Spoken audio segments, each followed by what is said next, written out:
Spesso abbiamo detto all'Ambrogio Giovanni Folonari che ogni nostra etichetta è frutto di un progetto vitivinicolo. Spesso abbiamo raccontato questi diversi progetti vitivinicoli dai nostri vigneti di tutte le tenute, spesso abbiamo raccontato questi progetti vitivinicoli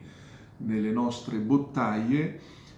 raramente invece, ed è una cosa meno visibile, raccontiamo il lavoro più intimo dell'enologo, degli enologi che io e Raffaele qui all'Ambrogio Giovanni Folonari facciamo in silenziosa concentrazione enoica, che è appunto questo.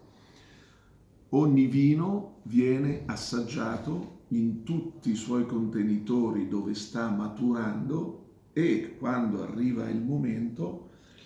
questi contenitori devono essere blendati fra di loro, tagliati fra di loro per ottenere la massa omogenea che vogliamo raggiungere secondo quello che è il nostro standard qualitativo. Oggi ad esempio qui stiamo assaggiando la stragrande maggioranza delle botti della nostra cantina di Montalcino, la Fuga, per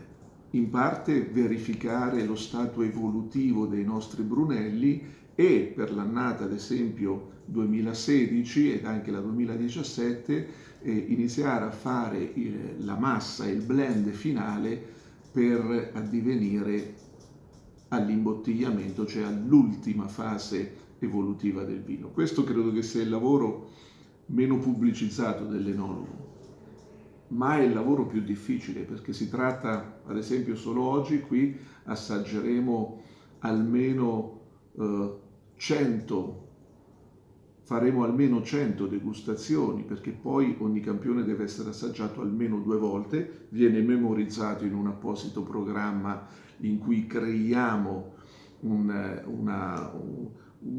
test di analisi sensoriale e quindi poi si fa il blend fra tutte le botti che abbiamo deciso che devono andare a costruire quell'etichetta e quindi in piccolo si fa questa costruzione e si inizia a validare il livello qualitativo. Quindi noi già sappiamo dove vogliamo arrivare, per questo i nostri vini sono logici, perché non sono frutto di una casualità, ma vengono naturalmente costruiti in grande sinergia con quello che è l'ambiente, la natura, il vigneto, il naturale processo fermentativo prima, maturativo poi e nel mentre ecco il momento veramente enologico, la valutazione sensoriale per far sì che la qualità abbia una dimensione precisa e voluta.